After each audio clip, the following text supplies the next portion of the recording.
Paramashivoham. Om Nithyananda Paramashivoham. Om Nithyananda Paramashivoham.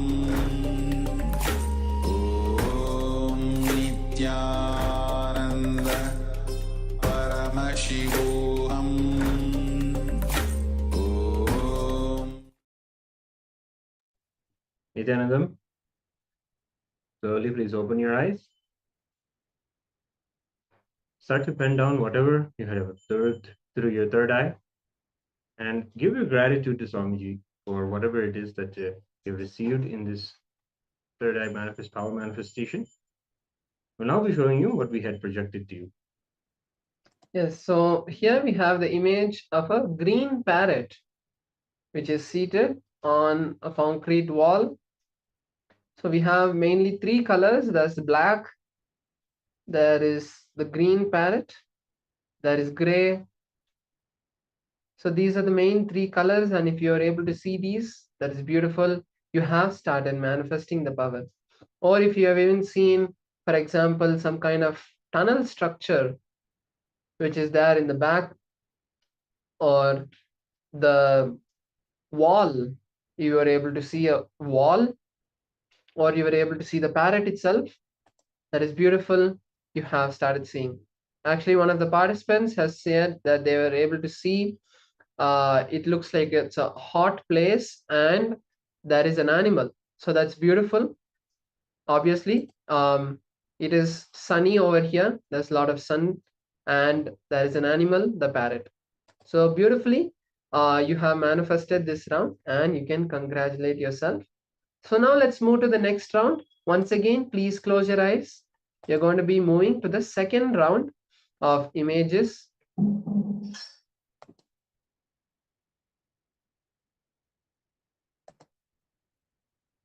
Close your eyes.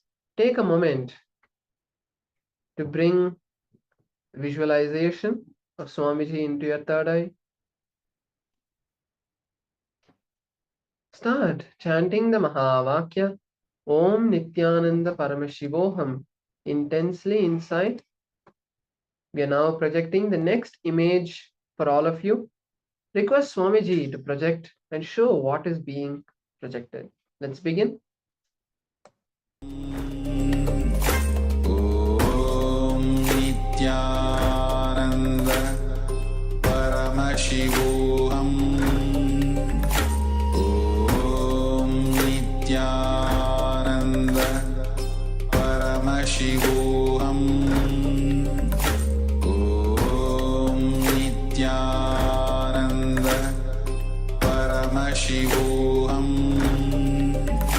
Om Nithyananda Paramashivoham. Om Nithyananda Paramashivoham. Om Nithyananda Paramashivoham. Om Nithyananda Paramashivoham. Om Nithyananda Paramashivoham. Om Nithyananda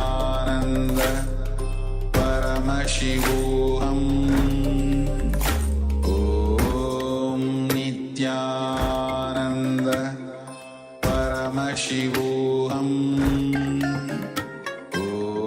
Om Nithyananda Paramashivoham.